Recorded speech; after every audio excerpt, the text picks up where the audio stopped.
Hello everyone, welcome to the my YouTube channel. आज की जो वीडियो है बहुत इंपॉर्टेंट और खास होने वाला है। बहुत से लोगों का सपना है एसआई बनने का, सब इंस्पेक्टर बनने का। बहुत से लोगों का सपना है वर्दी पहनने का। तो आज की ये वीडियो बहुत इंपॉर्टेंट खास इसलिए है क्योंकि जितने भी इंडिया के लोग मुझे देख रहे हैं, सुन रहे हैं, अगर आप एसआई की तैयारी करना चाहते हैं तो भैया एसआई की तैयारी करेंगे तो आपको कितने घंटे पढ़ना पड़ेगा, कौन से बुक आपको पढ़ना पड़ेगा, फिजिकल की तैयारी कैसे करेंगे, जैसे लॉन्ग जंप होता है, हाई जंप होता है, इनका जो प्रीलिम्स होता है, मेंस होता है, इंटरव्यू होता है, इनकी तैयारी कैसे करेंगे, बहुत आपको नॉलेज और ज्ञान मिलने वाला है। हमारे साथ आज के जो यूट्यूब चैनल पर हमारे जो कार्यक्रम पर जुड़ चुके हैं sub inspector Nitin Chandravanshi sir. Sir आपका बहुत बहुत स्वागत है, बहुत बहुत अभिनंदन। धन्यवाद आपका। तो सर हमारे जितने भी इंडिया के लोग देख रहे हैं, सुन रहे हैं, उन लोगों का बहुत से सपना है कि एसआई बनने का, सब इंस्पेक्टर बनने का। तो हम इस वीडियो में जानेंगे सर कि जितने भी एक्सपीरियंस रहे हैं अभी तक, कैसे पढ़ना है, कैसे फिजिकल की तैयारी करनी है, पूरे डिटेल में जानेंगे। और सर से हम जो है अब कार्यक्रम को, सिलसिला को आगे बढ़ाते हैं। सर सबसे पहले हमारे दर्शकों को अपने बारे में थोड़ा बताइए। मेरा नाम नितिन चंद्रवंशी है। मैं ग्राम लोजहरी के सामान्य किसान परिवार का से आता हूँ और मेरा पढ़ाई हिंदी मीडियम से सरस्वती शिशु मंदिर कवर्धा से किया है। और कॉलेज के दौरान मैं बिलासपुर चले गया था। बिलासपुर से मैंने ग्रेजुएशन प्राप्त किया है। नितिन सर हमको ये बताइए, आप जो है शुरू से आपका सपना था वर्दी पहनने का या फिर पुलिस के फील्ड में ही जाना है आपको? मेरा ये ऐसे था, जैसे मैं कवर्धा पढ़ने के लिए गया अच्छा। तो मैं कुर्मी छात्रावास में रहता था। अच्छा, ठीक तो है। वहाँ मेरे जो हॉस्टल वार्डन थे, तो हम लोग को वॉलीबॉल खिलाने के लिए किया जाता था। अच्छा। तो वहाँ और भैया लोग आते थे जो पुलिस डिपार्टमेंट से थे और कई अन्य डिपार्टमेंट से थे। तो मेरा मकसद था या तो मैं खेल में कुछ करूं अच्छा। या तो मैं पुलिस विभाग में जाऊं करके। तो हालांकि मैं खेल में उतना अच्छा नहीं कर पाया, नेशनल खेला हूं खेलने के लिए। अच्छा। लेकिन मैं एक बार जूनियर इंडिया का ट्रायल दिया, लेकिन हाइट ना आने के कारण डिस्क्वालीफाई हो गया। अच्छा। उसके बाद मेरा रूट जो है पुलिस विभाग के ओर चले गया। अच्छा। तो वहीं से मेरा फिर मानसिकता हुई कि मुझे अब पुलिस का तैयारी करना है करके फिर वैकेंसी आते गया, फिर मैं फॉर्म डालना ही स्टार्ट कर दिया। 2017-18 में पुलिस की आई, अच्छा। उसमें मैं सेलेक्ट नहीं हो पाया हालांकि। और उसके बाद सीएफ भर्ती आई तो उसमें मेरा लगभग सिलेक्शन हो ही गया था, लेकिन घर वाले को मना मना था कि वो थोड़ा ठीक नहीं है करके। अच्छा। फिर वो मैं फिर उसके बाद एसआई का तैयारी करने में जुट गया। अच्छा। नितिन सर हमको ये बताइए, जैसे एसआई में एसआई का फिजिकल भी होता है इसमें। हाँ, तो जितने भी अभी जो नए तैयारी करने वाले हैं उनको बताइए कि फिजिकल क्या होता है, क्या क्या इसमें प्रक्रिया होती है फिजिकल की, उसके बारे में बताइए थोड़ा। फिजिकल में सबसे पहले आप ये चेक कर लेना वहां से, अपने जिस भी विभाग का तैयारी कर रहे हैं एसआई का, अच्छा। पहले अपना हाइट है, फुट नौकनी है, अच्छा। फ्लैट फुट है, ये जो रिक्वायरमेंट है उसमें आप एलिजिबल है कि नहीं है। उसके उसको बाद उसको थोड़ा डिटेल बताइए ना। जैसे कुछ लोग नए अभ्यर्थी तैयारी जी, कर रहे हैं, हाइट में कंफ्यूज रहते हैं, कितना चाहिए हाइट एसआई बनने के लिए? मैक्सिमम आपको जैसे जनरल और ओबीसी कैटेगरी के तो 168 सेंटीमीटर चाहिए सेंटीमीटर? मेल के लिए। अच्छा। फीमेल के लिए 154 है। अच्छा। और कैटेगराइज के लिए अलग अलग है। तो उसके लिए आप ना एक बार मेजरमेंट तैयारी करने से पहले करा ले अपना। अच्छा। अच्छा। तो फिजिकल में और क्या क्या होता है? जैसे लॉन्ग जंप होता है, हाई जंप होता है, इसकी कैसे तैयारी करें? आप अपना एक्सपीरियंस बताइए यार। जैसे हम रिक्वायरमेंट आया था उस समय, अच्छा। उसमें था high jump, high jump. Long jump, short put अच्छा। और 100 मीटर रनिंग और 1500 मीटर रनिंग था। अच्छा। अच्छा। जी इसकी आप प्रॉपर कैसे तैयारी करते थे, कैसे आप स्ट्रेटेजी बढ़ाते थे अपना? जी, मैं तैयारी करता था मॉर्निंग में। मैं सुबह अच्छा। 5:30-6 बजे के करीब ग्राउंड जाता था। हम्म। तो वहां मैं डेली लगभग 2 किलोमीटर रनिंग करता था। 2 किलोमीटर? हाँ, अच्छा। 2 किलोमीटर डेली मेरा रनिंग था। हम्म। एग्जाम जैसे एग्जाम पास होता था तो मैं ग्राउंड स्किप कर देता था ठीक है। कि अब मैं पढ़ना है करके। अच्छा। तो आप ना ज्यादा ग्राउंड में समय ना दे, 1-1.5 घंटा सफिशियंट है ग्राउंड के लिए। अच्छा, ठीक है। और इसमें कितने कितने मार्क्स रहते हैं? जैसे लॉन्ग जंप करना है, हाई जंप करना है, गोला फेंक करना है, कितने मार्क्स रहते हैं इसके? इसमें सब 5 इवेंट है। अच्छा। पांच, हर इवेंट 60 नंबर का रहता है। और टोटल मार्क्स हम लोग जब दिए थे 300 का था। अच्छा। जी। और उसमें 12, एक एक स्टेप में 12-12 नंबर का डिस्टेंस था। ठीक है। तो आपको ना हर इवेंट में चांस रहता है। रनिंग, दोनों रनिंग में चांस नहीं रहता। बाकी हाई जंप है, अच्छा। लॉन्ग जंप है और गोला फेंक है। 3 बार चांस रहता है उसमें आपको करने के लिए। अच्छा। नितिन सर हमको ये बताइए, तो आपने फिजिकल के बारे में बता दिया जी, और इसमें रिटन एग्जाम भी होता है। जी। रिटन एग्जाम में सबसे ज्यादा किस सब्जेक्ट पर फोकस करना चाहिए, क्या स्ट्रेटेजी बनाना चाहिए दोनों फिजिकल के लिए और रिटन के लिए? रिटर्न के लिए देखिए, जीएस तो सब पढ़ते हैं जनरल नॉलेज, ठीक। लेकिन आप एसआई की तैयारी कर रहे हैं उसके लिए मैं बताना चाहूँगा, आप रीजनिंग, मैथ्स, हिंदी अच्छा। और इंग्लिश अच्छा। ये आपको बाकी स्टूडेंट से आपको आगे लेके जाएगा। अच्छा। अच्छा। तो आप ना हिंदी, इंग्लिश है, रीजनिंग है और मैथ्स है, ये अच्छा। बहुत अच्छे से कर ली। अच्छा। वो ज़्यादा बाकी जो एवरेज स्टूडेंट है, सब जो जीएस कॉमन है, जीएस तो सब पढ़ते ही हैं, ठीक है। वो ये चीज़ ना आपको बाकी लोग से आगे लेके जाएगा। अच्छा। मैं यही स्ट्रेटजी अपनाया था बाकी अन्य लोग से और मेरा बैकग्राउंड भी मैथमेटिक्स का था, तो अच्छा। मैं हिंदी, इंग्लिश में ज़्यादा फोकस किया। ठीक। बाकी जीएस सामान्य जो पढ़ते हैं, वही पढ़ाई किया मैं। अच्छा। तो एएसआई के एग्जाम में प्रीलिम्स भी होता है, जी, प्रीलिम्स ऑब्जेक्टिव होता है, जी, मतलब 4 में आपको 1 सही लगाना है। जी। उसके बाद मेंस के लिए प्रॉपर कैसे तैयारी करते हैं? मेंस बहुत महत्वपूर्ण भूमिका अदा करता है। मेंस से हम लोग का भी ऑब्जेक्टिव था, तो अच्छा, मेंस, ऑब्जेक्टिव था। हाँ, मेंस भी ऑब्जेक्टिव था, तो वो भी 4 में से 1 ऑप्शन लगाना रहता है, ठीक है, ठीक तो है। उतना डिफिकल्ट नहीं हुआ। अपना प्री का जैसे तैयारी कर रहे हो, थोड़ा क्या रहता है सिलेबस बढ़ जाता है, ठीक तो है। मेंस एक 3 पार्ट में हुआ अपना, ठीक, ठीक। हिंदी, इंग्लिश का अलग हुआ, हाँ, हाँ। रीजनिंग का, मैथ्स का अलग हुआ और एक जीएस का हुआ। ठीक है। तो आप वही बता रहा हूँ कि हिंदी, इंग्लिश और मैथ्स इसका तैयारी आप बेहतर करिए। ठीक प्री में जैसे आप जीएस पढ़े तो वो काम आ जाता है मेंस है। में, मेंस में, तो ओके। आपको एक्स्ट्रा कुछ एफर्ट करने की जरूरत नहीं रहता ठीक। जीएस वगैरह के लिए। और इसका इंटरव्यू भी होता है। जी, इंटरव्यू में जितने भी नए एस्पिरेंट तैयारी कर रहे हैं या एएसआई बनना चाहते हैं, इंटरव्यू के लिए क्या तैयारी करें? स्पेशली किस पर फोकस करें इंटरव्यू के लिए? आप आपसे क्या क्वेश्चन भी पूछा गया था इंटरव्यू में, उसको साझा कीजिए थोड़ा। इंटरव्यू में ज्यादा तैयारी जो पढ़े हो वही से पूछता है। कुछ जैसे हम लोग जब इंटरव्यू दिए तो महिला संबंधित कानून पूछ दिए थे, अच्छा। क्योंकि उस फील्ड में जा रहे हैं, बेसिक पता है कि नहीं पता है, इस ठीक है। पर्पज से पूछे। और आप सब्जेक्ट जिस सब्जेक्ट में ग्रेजुएशन किए उसके बैकग्राउंड से आपको पूछ देते हैं। अच्छा। मैं मैथमेटिक्स से ग्रेजुएशन किया था, तो ठीक है। मैथमेटिक्स से बैकग्राउंड से मेरे क्वेश्चन पूछ दिए थे। अच्छा। बाकी सामान्य आपका नाम वाम का मीनिंग पूछ देते हैं, उससे कुछ अलग कुछ और सब्जेक्टिव कुछ क्वेश्चन बनता है तो उससे पूछ देते रिलेटेड।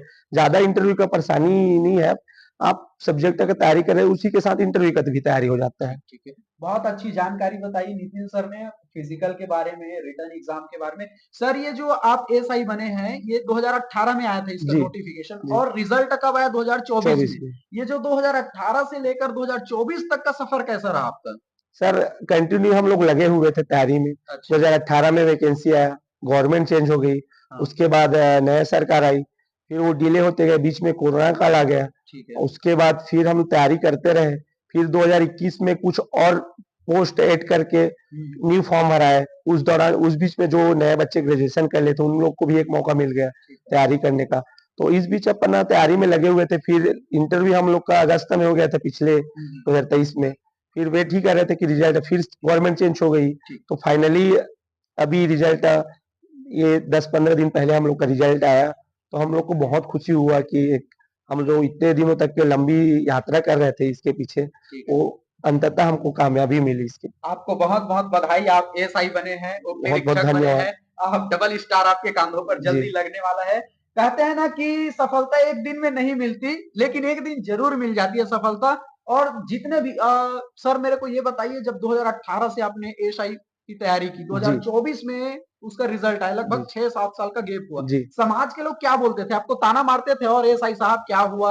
हाँ, क्या हुआ आपके समाज में विगत? बोलते हैं, समाज से क्या है, वो जो सुनते हैं, जो जानते हैं या जैसे जानकारी मिलती है, वो लोग क्या सब कहते हैं, ताना भी देते थे, कई लोग एप्रिशिएट भी करते थे, ऐसे ठीक है। नहीं है। बहुत सारे लोग अलग-अलग विचारधारा के रहते जी हैं, सर। तो अपना तर्क देते थे कि ऐसा होगा, वैसा होगा करके। पर हम अपने तैयारी में लगे थे, भरोसा था कि हम एक ना एक दिन कुछ अच्छा ही होगा जी, करके, जी। उस हिसाब से अपना तैयारी कर रहे ठीक। थे। और आपका जो सफलता है, जो संघर्ष है, आज रंग ले आया। और तमाम जितने भी इंडिया के लोग देख रहे हैं, समाज के लोग देख रहे हैं, आपसे यही विनती करता हूं कि देखो, स्टूडेंट के हाथ में केवल परिश्रम है, संघर्ष है, और परिणाम जो है स्टूडेंट के हाथ में है ही नहीं। तो समाज के लोगों को, पेरेंट्स को भी सोचना चाहिए कि बच्चों को अधिक से अधिक सपोर्ट करें। है नहीं सर? जी, आपके जी, माँ बाप बहुत। किस तरह से सपोर्ट करते थे आपको? मेरे माता-पिता जी तो मेरे शुरू से ही कुछ करना है, तो अच्छा। उनका सपोर्ट हमेशा ही रहा है।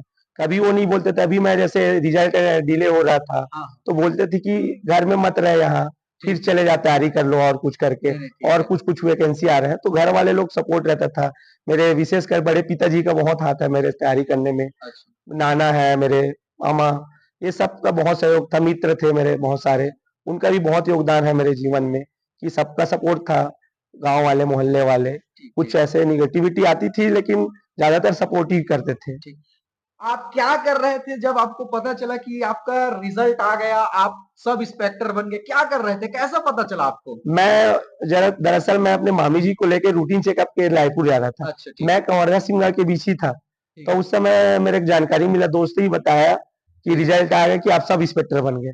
तो फिर वो एक्साइटमेंट अलग था। फिर थोड़े ही जैसे मैं, फिर गृह मंत्री जी का फोन आया, बधाई दिए गृह मंत्री जी। उसके बाद वो सीएम सर को धन्यवाद देने के लिए, जाने के लिए बोले कि आप लोग का रिजल्ट आया गया, सीएम सर को धन्यवाद देना करके।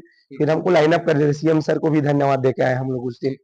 तो मम्मी पापा की कितनी खुशी है? मम्मी पापा आप लोग जब जाने, आपके मम्मी पापा जाने, आपके रिश्तेदार जाने कि हमारा बेटा जो है एएसआई बन गया, सब इंस्पेक्टर बन गया, कितनी खुशी हुई? मम्मी पापा लोग का तो बहुत जो खुशी का आंसू रहता है, अब उसको मैं शब्दों में बयान नहीं कर सकता। ये तो सही बात है, किसी का बच्चा इतना मुकाम हासिल कर ले तो उसका बात ही अलग रहता है। फिर भी अपने मम्मी पापा का एक्सपीरियंस बताइए, क्या बोला उन्होंने? मम्मी पापा, मैं जैसे रायपुर से आने में लेट हो गया, 10-11 बज गए मेरे घर पहुंचने में, तो उन लोग तो घर में बहुत उत्साही थे और सब तैयारी भी करके रखे थे। आए तो घर में बहुत स्वागत वागत किए, सब भाई बहन थे, गांव वाले लोग थे, तो बहुत अच्छे से मम्मी पापा लोग तो बहुत खुश थे, बहुत ज्यादा ही खुश थे जी। और अभी आपको फोन वगैरह आते हैं रिश्तेदारों का कि भैया शादी हो गई? शादी के ऑफर आने शुरू हो गए, अब तो आप ऑफिसर बन गए हैं। हाँ, वो तो आते रहते हैं, दोस्त लोग भी करते हैं कि शादी वादी, फैमिली मेंबर भी। एज भी हो गई है तो उन लोग सोचते हैं कि अब हो गया, लड़का अब सफल हो गया है तो विवाह कर ले करके। किस तरह की आपको किस तरह की आपको वाइफ चाहिए? बहुत सिंपल चाहिए अपने को, जो गृहिणी चाहिए, अपने घर में शांत रहे, बढ़िया अपना कुछ उसका भी हम रहे करे अपना, लेकिन सादगी भरा जीवन रहे अपना। सर आप ये बताइए, आपकी पहली सैलरी जब आएगी तो क्या करेंगे उस पहली सैलरी का? आप कहाँ यूज करेंगे आप? मैं चाहूंगा कुछ अपने मम्मी पापा जी के लिए कुछ गिफ्ट खरीदूं जी। सैलरी जो है, और कुछ ऐसे जो जरूरतमंद है मेरे जान पहचान में, उनको कुछ बुक्स अवेलेबल करा दूं, जो हम देखते थे वहां रहते थे, तो अपने तरफ से कुछ गिफ्ट कर दे दूं। उन लोग का भी योगदान रहे मेरे जीवन में, सबका समाज का योगदान रहता है, तो उसका भी हम कुछ हिस्सा बने इस काम करके। नितिन सर का बहुत ही अच्छा ख्याल है कि पहली सैलरी आएगी तो समाज सेवा में लगाएंगे, अच्छे नेक कार्यों में लगाएंगे। सर आपको वर्दी मिल गया है और आप बहुत समाज के बहुत नेक काम करिए, बहुत आगे बढ़िए। आपको यही 2 स्टार में नहीं रुकना है, डीएसपी है, एसपी है, आपको ये भी बनना है। फिर हम आपको इंटरव्यू करने फिर आएंगे। सर ये जो मेन, आप ये बताइए कि आप इसका जो आप सक्सेस हैं, आज आप अधिकारी बन गए हैं, तो इसका मेन क्रेडिट आप किसे देना चाहते हैं? मैं अपने पेरेंट्स लोग को देना चाहूंगा। क्योंकि उनके बिना तो हम कुछ ही नहीं है। जो घर से सपोर्ट मिला, खासकर मेरे बड़े पिताजी का, उनका जो विचार है तो मॉडर्न विचारधारा के है पुराने आदमी, लेकिन विचारधारा जो मॉडर्न है, हमको शुरू से वो प्रेरित किया पढ़े नहीं करके। सारे हमारे भाई बहन लोग को चाहा है हॉस्टल में रह के या तो रूम किराया करके हम लोग को बाहर पढ़ाने के लिए भेजे हैं शुरू से। तो बड़े पिताजी का बहुत बड़ा योगदान है इसमें, पापा जी का, मम्मी जी का तो विशेष कर योगदान है इस चीज में।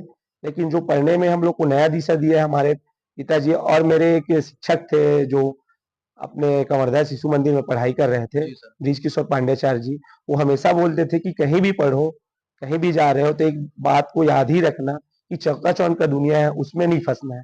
अपना जो लक्ष्य है उसको पहले ध्यान देना है, उसके बाद बाकी अन्य गतिविधि में ध्यान देना है करके। तो मैं इनका बहुत बड़ा योगदान दूंगा। मेरे वॉलीबॉल के जो कोच थे, उन लोग का मेरे जीवन में बहुत बड़ा योगदान है। मैं साल भर जब पुलिस की तैयारी कर रहा था, तो ये मेरे एक भैया मिलते थे, साथ में खेलते थे, लेकिन वो साथ में जो मेरे से एक्सपीरियंस थे, जो तैयारी करा रहे थे, दुर्गेश मेरावी जी, उनका बहुत बड़ा योगदान है मेरे जीवन में, जिनकी वजह से मैं फिजिकल में अच्छा मार्क्स लेके आ पाया। अपने फैमिली बैकग्राउंड के बारे में बताइए, घर में कौन-कौन है, आप क्या करते हैं मम्मी पापा? मेरे पापा तो किसान हैं, माता जी गृहिणी हैं, और सामान्य किसान परिवार से आते हैं। 2 भाई 2 बहन है, बहन लोग का शादी हो चुका है, तो हम छोटे सामान्य किसान परिवार से आते हैं, और जहाँ रहे कवर्धा जिला लगभग किसान ही परिवार का घर। ये बिल्कुल सत्य बात है। तो बस वही है, किसानी खेती बाड़ी करते हैं, उसी से अपना आर्थिक जो स्थिति है वहीं से चलता है। नितिन सर ये बताइए, जितने भी नए एएसआई की तैयारी कर रहे हैं, जी। डॉक्यूमेंट वेरिफिकेशन कितना महत्वपूर्ण रखता है? बहुत से लोगों का होता है ना कि रिजल्ट में नाम अलग है, आधार कार्ड में नाम अलग है, आपका डॉक्यूमेंट वेरिफिकेशन हुआ तो, और नए अभ्यर्थी को क्या ध्यान रखना चाहिए डॉक्यूमेंट वेरिफिकेशन में? डॉक्यूमेंट बहुत इंपॉर्टेंट है वो। आपको 10th 12th अच्छा। ग्रेजुएशन ये सर्टिफिकेट रहना चाहिए। नाम तो मेरे ख्याल से सबका सही रहता है, आधार कार्ड और जो एड्रेस है उसको सही, जो रिजल्ट है अच्छा। उसी के अकॉर्डिंग रहे, और जो रोजगार पंजीयन है जी, उसको जी। जीवित रखना बहुत जरूरी है। जी, जी। ये सब इम्पोर्टेंट है। जो अपना स्थाई है, जाति है, जो आरक्षण का लाभ लेना चाहते हैं, ये सर्टिफिकेट बहुत इंपॉर्टेंट है। जी, जी। अगर किसी का होता है ना सर कि आधार कार्ड में जी। एक स्पेलिंग मिस्टेक है, जी। 10th या 12th के रिजल्ट में एक जी। स्पेलिंग मिस्टेक है, तो क्या उसके लिए शपथ पत्र काम आएगा कि, या फिर वहां से बहुत बड़ी दिक्कत हो सकती है आपकी जॉब के लिए? नहीं, आपको मौका देते हैं, शपथ पत्र बनवा के सुधारने समय देते हैं उसके लिए आपको, अच्छा। तो आप सुधरा भी सकते हैं। लेकिन पहले से मैं यही बोलना चाहूंगा, ये सब आप पढ़ रहे हैं, इस फील्ड में जा रहे जी, हैं, जी। आप शिक्षा से जुड़े हुए हैं, तो ये सब अपडेट रखना चाहिए जी। मेरे ख्याल से। नितिन सर ये बताइए कि जो फिजिकल होता है और रिटर्न होता है, जी। और अलग से लोगों की अलग जिंदगी होती है, टाइम मैनेजमेंट कैसे करना है? मैं यही बोलना चाहूंगा, 24 घंटा जो अपने को टाइम ड्यूरेशन मिलता है सफिशिएंट है। जी, जी। आपको 5 घंटे से ज्यादा पढ़ने की जरूरत नहीं है। कोई भी प्रिपरेशन कर रहे हो ना, जी, जी। लर्नर हो तो भी 6-7 घंटे कर सकते हो, लेकिन एक टाइम के बाद 5 घंटे बहुत सफिशिएंट समय है। तो अच्छा। आप समय सुबह ना हो, फिजिकल के लिए 1 घंटा सफिशिएंट है, जी, 1 जी। से 1.5 घंटा बहुत ही सफिशिएंट है वो, अच्छा। बहुत ज्यादा समय है वो जी, जी। आपको करना है तो ज्यादा वो नहीं है।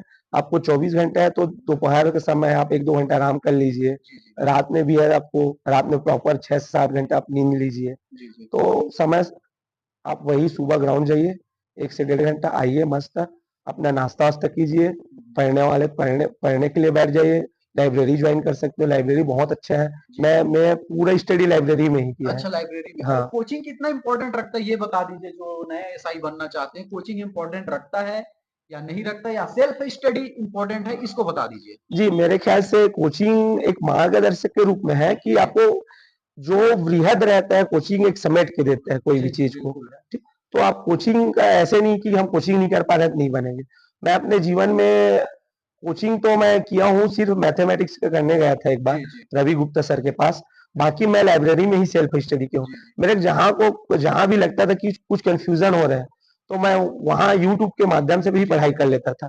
तो कोचिंग के कई लोग मान के चलते हैं कि कोचिंग नहीं किया है तो नहीं होगा, ये गलत धारणा है। जी, जी, आप बिल्कुल। बिना कोचिंग के भी आप सफल प्राप्त कर सकते हैं। बहुत से ऐसे अनेकों उदाहरण है जो बिना कोचिंग किए यूट्यूब के जरिए, गूगल के थ्रू भी सक्सेस हुए हैं। जी। नितिन सर हमको ये बताइए, जितने भी नए लोग जो हैं जी। एएसआई की तैयारी कर रहे हैं, उनको क्या बोलना चाहते हैं? नवयुवकों को क्या संदेश देना चाहते हैं ताकि वो भी मुकाम हासिल कर ले जी। आपकी तरह? क्या संदेश देना चाहते हैं सबसे उनको? पहले मैं तो यही बोलना चाहूंगा, एक समाज में मिथ्या चल रहा है जी। कि आपका पैसे के बिना कुछ नहीं होना है अच्छा, करके, अच्छा।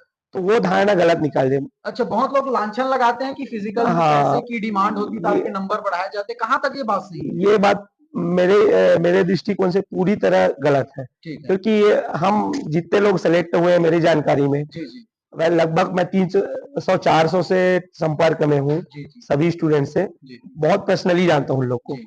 तो वो लोग बहुत सामान्य परिवार से आते हैं। जी, बिल्कुल। तो जो धारणा फैला है समाज में कि पैसे करोगे तो ये होगा, हम पैसे देते हैं, पैसे देने के चक्कर में इधर मेहनत भी नहीं कर पाते, जी, जी, पीछे रह जाते हैं।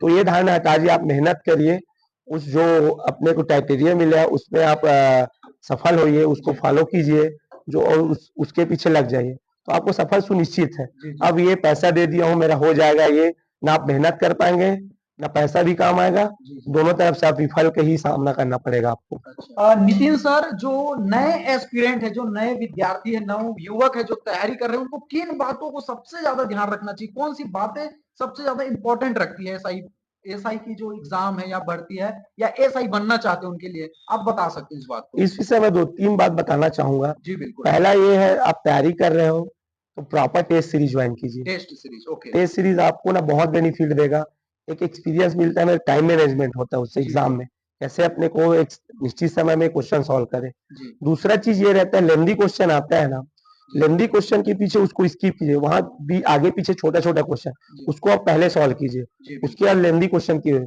आप लेंदी क्वेश्चन करने गए, छोटा क्वेश्चन छूट जाता है जी, ना, बिल्कुल। ये भी छूट जाएगा वो भी। तो ये 2 चीज को ध्यान दीजिए। तीसरा चीज, अभी क्या हुआ है, ये वाले भर्ती में जी। प्रीफेस लोग गलत किए थे। अच्छा। उसके चक्कर में बहुत लोग को क्या हुआ, जो सही पोस्ट नहीं मिल पाया, उतना उन लोग मार्क्स लेके आए थे, उस हिसाब से पोस्ट नहीं मिल पाए। जी। तो आप एक सही दिशा में प्रीफरेंस भरिए, जैसे आप सूबेदार पहला प्रीफरेंस रख जी, लीजिए, जी, बिल्कुल। एएसआई रख लीजिए, जी। स्पेशल ब्रांच है, एएसआई स्पेशल ब्रांच है, उसको रख लीजिए, और जो रेडियो वेडियो के लिए एलिजिबल है उसको डाल दीजिए। जी। उसके बाद प्लाटून कमांडर है। कई हमारे ऐसे मित्र थे जो पहले प्लाटून कमांडर डाल दिए थे, जी। वो उनका मार्क्स जो था एएसआई सूबेदार का भी था, जी, जी। लेकिन उनको नहीं मिल पाया प्रीफरेंस के चक्कर में। अच्छा। कहीं ना कहीं ये चीज को विशेष रूप से ध्यान दीजिए जिस समय प्रीफरेंस भरना रहेगा तो। जी, जी। जी। तो आप जितने भी लोग मुझे देख रहे हैं सुन रहे हैं, नितिन सर ने अपनी बहुत एक्सपीरियंस को हमसे शेयर किया, कैसे पढ़ना चाहिए, कैसे तैयारी करना चाहिए, किन बातों का ध्यान रखना चाहिए या नहीं रखना चाहिए। नितिन सर, आप हमारे चैनल पर आए, इतना आपने महत्वपूर्ण समय दिया, उसके लिए आपको बहुत बहुत शुभकामनाएं। आप बहुत ही आगे बढ़े, ईमानदारी से काम करें, ईश्वर से आपके लिए यही प्रार्थना है। और सर, हमारा चैनल पर आता है एक छोटा सा हम गिफ्ट देते हैं अपने मेहमान को। ये नितिन सर के लिए हमारे यूट्यूब चैनल की तरफ से एक छोटा सा सब प्रेम भेंट है। सर, आप इसे स्वीकार कीजिए। थैंक यू यार, थैंक यू। भाई लोग आए थे यूट्यूबर चैनल से, इन लोग से मिलके भी बहुत अच्छा लगा, और समय भी निकाले इन लोग। आप लोग का बहुत बहुत धन्यवाद। आपका सबसे ज्यादा धन्यवाद कि आपने हमारे चैनल पर आए और लोगों को बहुत अच्छी ज्ञान की बातें दी। और हम प्रयास करते हैं अपने चैनल के माध्यम से लोगों को कम से कम एक अच्छा नॉलेज मिले, लोगों को एक अच्छी संदेश मिले। नितिन सर की जो संघर्ष है, प्रेरणा है, कुछ बातों को लेकर अगर कोई एसआई बनता है, उसके जीवन में बदलाव आता है, तो सर हमें बहुत अच्छा लगेगा कि हमारे चैनल के माध्यम से किसी के जीवन में बदलाव आ रहा है। आपने समय दिया, उसके लिए बहुत तहे दिल से धन्यवाद, धन्यवाद धन्यवाद आपको। आपको भी।